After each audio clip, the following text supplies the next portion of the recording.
Assalamualaikum warahmatullahi wabarakatuh. Jumpa lagi dengan saya Isra Zianita Hatta. Baik, pada kesempatan hari ini kita mau mencoba membuat garam yaitu NaCl dari asam dan basa yang sudah kita buat. Yaitu kita membuat garam dapur dari HCl yang diperoleh dari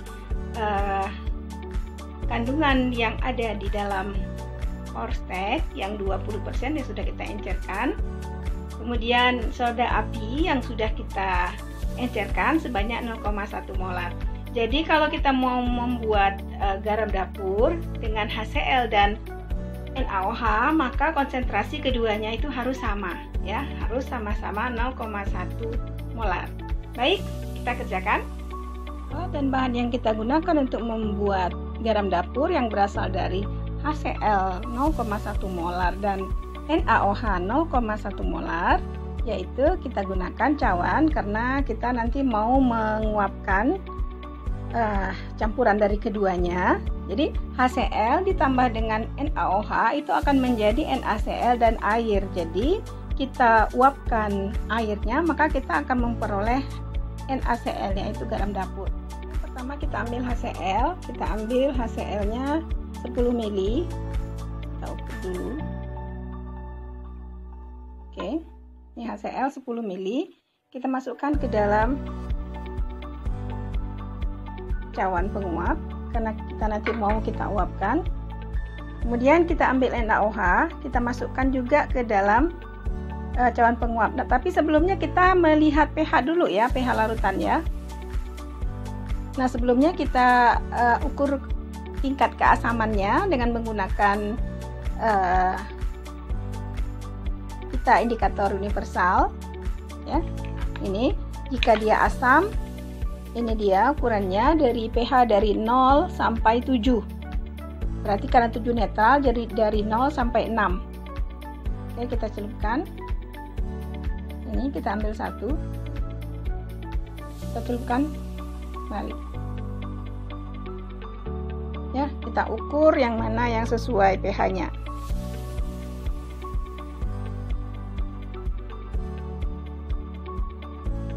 pH-nya 1 ya.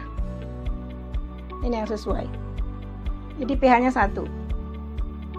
Nah, HCl memiliki derajat keasaman 1. Jadi sangat asam ya. Kemudian, sebelum kita campur dengan NaOH, kita ukur dulu tingkat keasamannya. Jika pH-nya dimulai dari 7 sampai 14, berarti dia bersifat basa. 7 berarti netral, berarti antara 8 sampai 14. Kita celupkan dulu.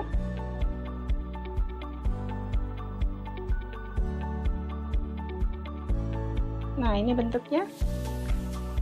Kita lihat mana yang cocok.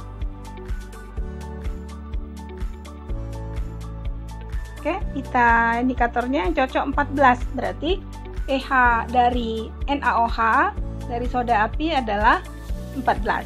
Jadi termasuk ke dalam basa kuat. Jadi pH NaOH adalah basa kuat dan pH dari HCl adalah asam kuat. Jadi sama-sama kuat ya. HCl asam kuat, NaOH basa kuat. Kemudian kita campurkan. Kita campurkan sedikit demi sedikit ya. 5. Kita coba 5 dulu. Kemudian kita aduk.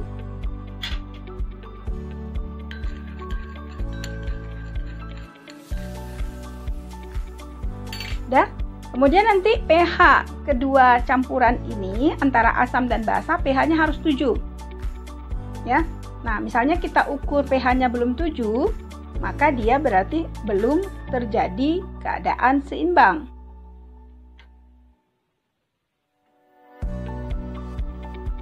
Celupkan lagi. Masih asam. Nah, mestinya ini kita coba dengan buret ya. Tapi kita tidak punya alat. Oke, apakah larutan ini sudah menjadi netral? sudah mencapai titik kesetimbangan, kita uji sekali lagi dengan pH indikator universal ya. Nah, jadi jika pH-nya 7, jika warnanya seperti ini ya, maka keadaan di sini sudah terjadi kesetimbangan. Nah, alhamdulillah sini sudah sama, pH-nya 7. Oke ya. Nah, sekarang setelah mencapai pH 7 ya, berarti dia sudah netral, tidak. Jadi larutan ini tidak asam dan tidak basa lagi. Dibuktikan dengan tadi kertas pita indikator universal. Jadi ini pH-nya sudah 7. Nah, ini buktinya pH-nya sudah 7. Nah, ini. Sini pH-nya sudah 7 netral. Jadi ini tidak bersifat asam dan tidak bersifat basa lagi, sudah netral. Kemudian di dalam larutan ini, jadi sudah terjadi kesetimbangan antara HCl yang ada di dalam prostek tadi 0,1 molar yang sudah kita encerkan menjadi 0,1 molar dan soda api yang sudah kita encerkan menjadi 0,1 molar juga dicampur sehingga menghasilkan garam dan air. Ini sudah garam ini. Nah, kemudian bagaimana cara memperolehnya? Kita panaskanlah cawan ini yang berisi garam dan air, airnya menguap, tinggallah garam di situ. Oke ya. Nah, jadi proses ini namanya proses pemurnian atau kristalisasi. Jadi ini kita panaskan. Oke, kita panaskan. Bismillah. Kita bakar dulu spiritusnya. Kemudian kita tunggu. Kita tunggu sampai airnya menguap dan tinggallah garam di cawan tersebut yang sudah mengkristal. Oke, kita tunggu ya, kita buktikan.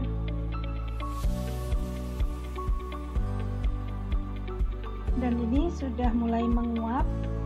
Ini airnya menguap. Ya, kita tunggu sampai semua air yang ada di cawan ini menguap. Apakah benar ada garam dapur di situ atau tidak? Oke, masih kita tunggu.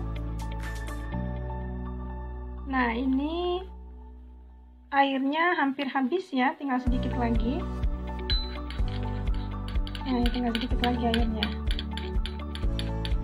Kita mau lihat apakah benar terbentuk garam atau tidak setelah air menguap semua. Tinggal sedikit lagi nih.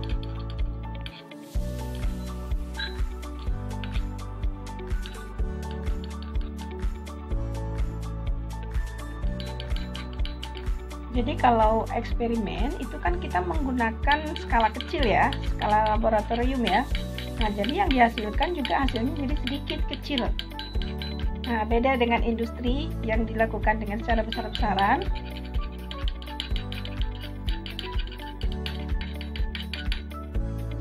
Nah, apakah terbentuk garam dapur atau tidak? Ini airnya sudah habis menguap.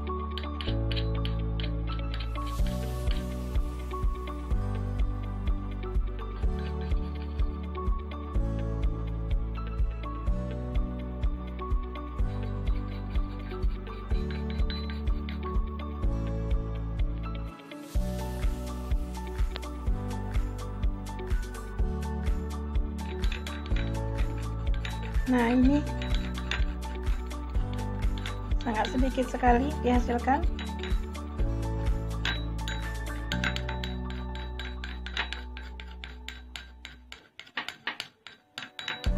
Kita matikan apinya dulu.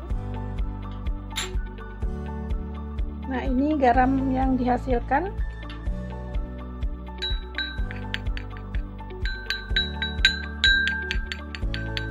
Dari 10 ml asam klorida dengan 10 ml larutan soda api, maka akan dihasilkan garam sebanyak, kita masukkan ke sini biar nampak. Nah, ini garamnya. Ini garam yang diperoleh. Nah, kalau kita mau memperoleh hasil yang lebih banyak, maka yang kita larutkan itu juga lebih banyak. Nah, ini garam halus yang diperoleh.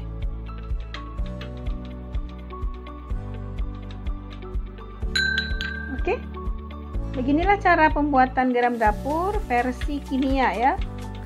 Nah, bagaimana kalau garam dapur yang dibuat oleh petani? Itu dibuat oleh petani untuk membuat garam, petani garam, yaitu dengan cara air laut itu dimasukkan dalam suatu wadah yang sangat besar, kemudian dijemur atau diuapkan atau dikeringkan dengan bantuan sinar matahari. Nanti airnya menguap, maka tinggallah garam. Nah, ini garamnya mau kita timbang berapa yang kita peroleh dari 10 ml HCl dan 10 ml NaOH. Oke, ini kita timbang dulu tisunya. Berat tisu 0,27 ya. Setelah kita masukkan garam, maka diperoleh 0,31. Berarti hanya 0,4 gram yang kita peroleh kembali. Nah, ini percobaan kita untuk memperoleh garam itu sudah berhasil, yaitu dari 10 ml HCl dan 10 ml NaOH, maka diperoleh garam sebanyak 0,4 gram. Oke. Nah, jadi terbukti bahwa garam dapur bisa dibuat dari soda api dan HCl. Demikian yang dapat saya sampaikan, semoga bermanfaat. Assalamualaikum warahmatullahi wabarakatuh. Dadah.